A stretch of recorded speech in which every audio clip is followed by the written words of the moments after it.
এখনও স্বাভাবিক হয়নি রাজধানীর বাজারে ক্রেতার উপস্থিতি, তবে সরবরাহ ব্যবস্থার উন্নতি হয়েছে। এক সপ্তাহের ব্যবধানে সব ধরনের চালের দাম আরও বেড়েছে।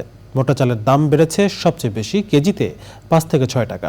সবজির দাম কমতির দিকে, কমেছে কাঁচামরিচ, পেঁয়াজ, আদা সহ অন্যান্য মশলার দাম। গরু এবং ছাগলের মাংস নির্ধারিত দামই বিক্রি হচ্ছে, তবে ব্রয়লার মুরগির দাম খানিকটা বেড়েছে। রিপোর্ট করছেন রিজভী নওয়াজ। শিক্ষার্থীদের আন্দোলন এবং পরবর্তীতে সহিংসতায় হতাহত, কারফিউ, পরিবহন ব্যয় বৃদ্ধি সব মিলে মূল্যস্ফীতি আরও চওড়া হচ্ছে। এ সপ্তাহে পরিস্থিতি উন্নতির দিকে, তবে এখনও বিক্রেতাদের কপালে ভাঁজ। কেজিতে 5 টাকা করে কমে গেছে আর কি। কেজিতে প্রায় 30-40 টাকা কমে গেছে আদা। তো ওভারঅল সবই দাম বেশি, মশলা টশলা এগুলো সবই দাম বেশি। ক্রেতা শূন্য বাজার, ক্রেতা নাই তেমন। আন্দোলনের পর থেকে ক্রেতার কমে গেছে অনেক। আগে এবারে সেল মনে করেন 20,000 টাকা, এখন দেখা গেছে আজকে পর্যন্ত এখনো 2,000 টাকা বিক্রি করতে পারিনি। সব ধরনের সবজির অস্বাভাবিক দাম কমতে শুরু করেছে। পটল ছিল 80 টাকা, সে পটল এখন 50 টাকা। ভেন্ডি ছিল 70 টাকা, সে ভেন্ডি এখন 50 টাকা। কাকল ছিল 120 টাকা, সে কাকল 80 টাকা।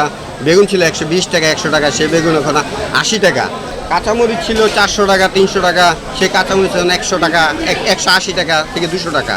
কুষ্টিয়ার কয়েকটি চালের মোকামে অভিযান জরিমানার পরও দাম বৃদ্ধি ঠেকানো যায়নি। বেশি বাড়ছে আপনার নর্মাল যে গরিব মানুষের যে চালটা নেয়, মধ্যবিত্তরে যেটা নেয়, 28 চাল, তারপর সন্না চাল, পাইজাম চাল, এগুলোর দাম অনেক বাইরে গেছে। আগে যেটা ছিল আপনার 50-52 টাকা, ওইটা এখন 56 টাকা, 55-56 এরকম বিক্রি। 28 চাল যেটা আমরা 54 টাকা বিক্রি করছি, এটা এখন 60 টাকা 58 টাকা বিক্রি হচ্ছে।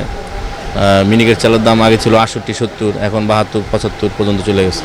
নাদির চালের দামও বাড়তি। বাজারে দেশি এবং চাষের হরেক রকম মাছের সরবরাহ বেশ।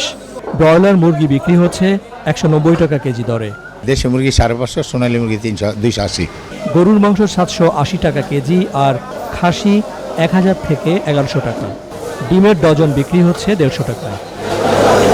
Rizvi Nawaz, channel I, Dhaka. এখন জন্ম সনদ দিয়ে খোলো বিকাশ স্টুডেন্ট অ্যাকাউন্ট। নিজের বিকাশ নিজে কর।